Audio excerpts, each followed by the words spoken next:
Welcome to easy cooking Tamil. Hi friends, இன்னைக்கு நம்மளோட வீடியோவில் தக்காளி ஊறுகாய் எப்படி பண்ணுறது அப்படின்னு பார்க்கலாம்.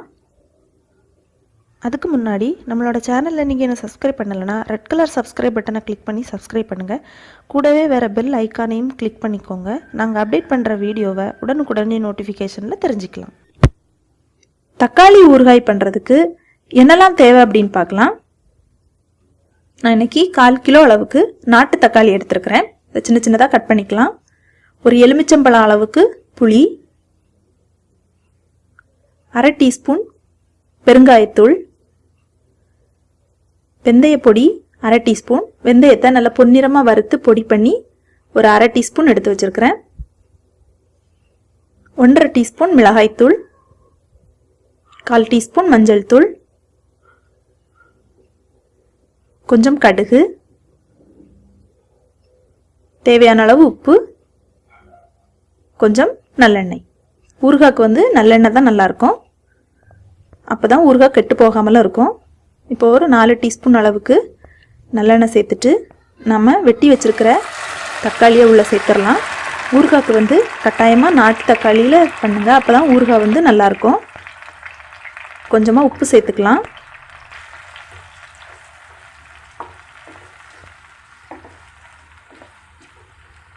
கொஞ்சம் கிளறி விட்டுக்கலாம். இந்த மாதிரி நல்லா கொதிக்கும்போது நம்ம மஞ்சள் தூள் ஆட் பண்ணிக்கலாம். இதையும் நல்லா கலந்து விட்டுக்கலாம். தக்காளியில் உள்ள தண்ணி கொஞ்சம் நிறைய இருக்குது, அதனால் இப்போ நம்ம ரொம்ப நேரம் கிளறணும் இல்லை. கொஞ்சம் நம்ம இதை அப்படி வேக வச்சுக்கலாம். அப்பப்போ கிளறி விட்டுக்கிட்டால் போதும். தண்ணி எல்லாம் நல்லா வற்றி வரும்போது நம்ம கொஞ்சம் கைவிடாமல் கிளறணும்.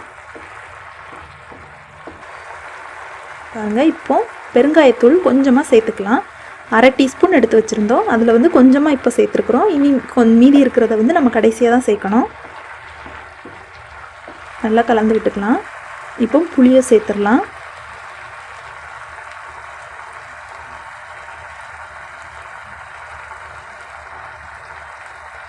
புளியும் இதோட சேர்ந்து நல்லா வதங்கி வரணும்.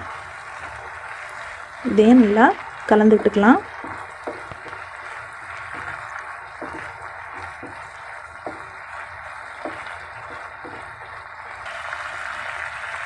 இந்த டைமில் நாம் வெந்தய பொடி ஆட் பண்ணிக்கலாம். வறுத்து பொடி பண்ணி வச்சுருந்த வெந்தய பொடி ஆட் பண்ணிக்கலாம். வெந்தய பொடி நீங்கள் 1/2 டீஸ்பூன் சேர்த்தா போதும். அதுக்கு அதிகமாக சேர்க்கும்போது நமக்கு அந்த ஊறுகாய் கசக்க ஆரம்பிச்சிடும். அதனால் நம்ம 1/2 டீஸ்பூன் சேர்த்தா போதும்.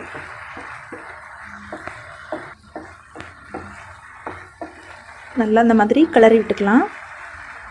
இப்போ நாம் மிளகாய்த்தூள் சேர்த்துக்கலாம். நான் 1/2 டீஸ்பூன் மிளகாய்த்தூள் சேர்த்துருக்குறேன். உங்களுக்கு காரம் இன்னும் அதிகமாக வேணும்னா நீங்கள் இன்னும் கொஞ்சம் வேணாலும் சேர்த்துக்கலாம். துண்டு இல்லாத மாதிரி எல்லா இடமும் நல்லா மிக்ஸ் ஆகிற மாதிரி நல்லா கிளறி விட்டுக்கலாம். இப்போ பாருங்கள், அந்த தக்காளியில் இருந்த தண்ணியெல்லாம் நல்லா வற்றி வந்திருக்கு. இந்த டைமில் நம்ம கைவிடாமல் நல்லா கிளறி விடணும். பாருங்கள், அவ்வளோதான். இப்போ இதை நம்ம ஆற வைக்கலாம். நல்லா பேஸ்ட் மாதிரி ஆயிருக்கு பாருங்கள்.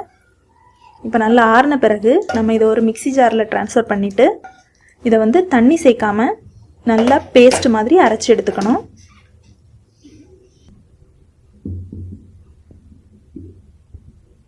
பாருங்கள், இந்த மாதிரி நல்ல பேஸ்ட் மாதிரி அரைச்சி எடுத்துக்கலாம். இப்போ நம்ம தக்காளி வதக்கின அதே பேன்லேயே இதை மாற்றிக்கலாம். மாற்றிட்டு தீயை சிம்மில் வச்சுக்கோங்க. இப்போ இதில் தேவையான அளவு டேஸ்ட்டு பார்த்து உப்பு சேர்த்துக்கலாம்.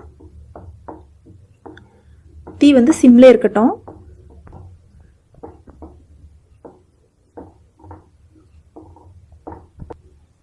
இது சூடாகட்டும். இந்த டைமில் நம்ம இன்னொரு பேனில் ஒரு 5 டீஸ்பூன் அளவுக்கு ஆயில் சேர்த்துக்கலாம். நல்லெண்ணெய் சேர்த்துக்கலாம். எண்ணெய் சூடானதும் அதில் கடுகு சேர்த்துக்கலாம்.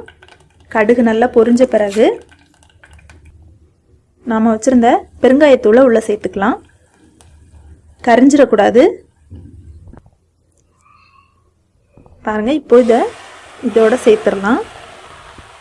சேர்த்துட்டு கை விடாமல் கொஞ்ச நேரம் கிளறி விட்டுட்டே இருக்கலாம். அந்த நல்லெண்ணெய் அந்த தக்காளி பேஸ்ட்டோட நல்லா மிக்ஸ் ஆகிற மாதிரி நல்லா கைவிடாமல் கலந்து விட்டுட்டே இருங்க. இதோடைய கலர் இன்னும் கொஞ்சம் டார்க் ஆகும். அது வரைக்கும் கொஞ்சம் கிளறி விட்டுட்டே இருக்கலாம்.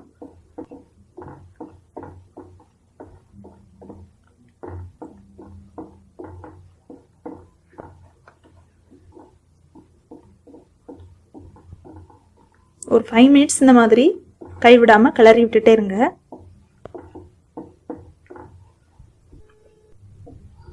பாருங்க, இந்த மாதிரி அந்த கலர் வந்து கொஞ்சம் டார்க் ஆகி வரும். இப்போ நமக்கு அந்த ஊறுகாயோடைய கலர் வந்துருச்சு பாருங்க.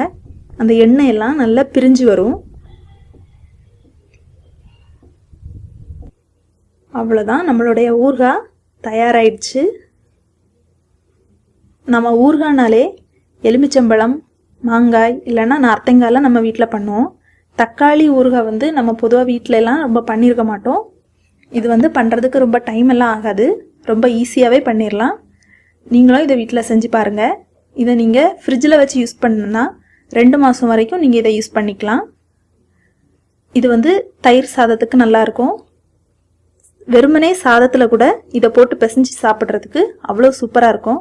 நீங்கள் சும்மா இதை எடுத்து டேஸ்ட் பண்ணிங்கன்னா இது தக்காளி ஊறுகாய்னு உங்களால் கண்டுபிடிக்கவே முடியாது. அந்த அளவுக்கு இந்த ஊறுகாய் வந்து சூப்பராக இருக்கும். நீங்களும் இதை வீட்டில் ட்ரை பண்ணி பாருங்கள். இந்த வீடியோ உங்களுக்கு பிடிச்சிருந்தா லைக் பண்ணுங்கள். மறக்காமல் இந்த வீடியோவை உங்கள் ஃப்ரெண்ட்ஸுக்கு ஷேர் பண்ணுங்கள். எங்களுடைய சேனலை சப்ஸ்கிரைப் பண்ண மறந்துடாதீங்க. மேலும் இந்த வீடியோ பற்றின உங்களோட கமெண்ட்ஸை கமெண்ட் பாக்ஸில் டைப் பண்ணுங்கள். நன்றி.